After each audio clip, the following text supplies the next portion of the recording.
आपण पाहत आहात कराड टुडे न्यूज।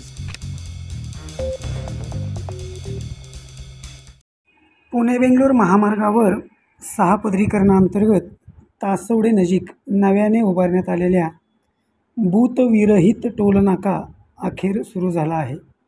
या टोलनाक्यावर कोणताही बूथ नसून अत्याधुनिक यंत्रणेच्या माध्यमातून फास्टॅग स्कॅन होऊन टोल वसुली सुरू करण्यात आली आहे।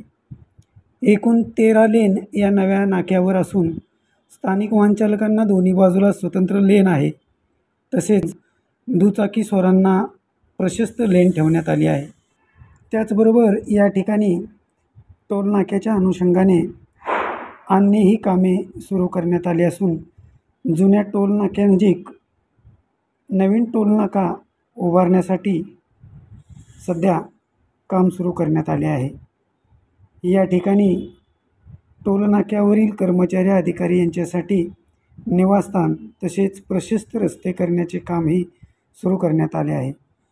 दरम्यान जुना टोलनाका पाडण्याचे काम सुरू करण्यात आले असून येथेही नवीन टोलनाका उभारल्यानंतर कराड कोल्हापूर बाजूकडे येणाऱ्या वाहनांची टोल वसुली केली जाणार आहे।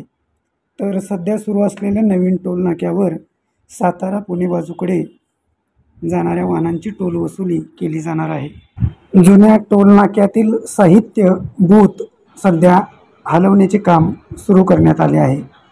लवकरच हा टोलनाका पाडल्यानंतर या ठिकाणी नवीन टोलनाका उभारण्याचे काम सुरू केले जाणार आहे।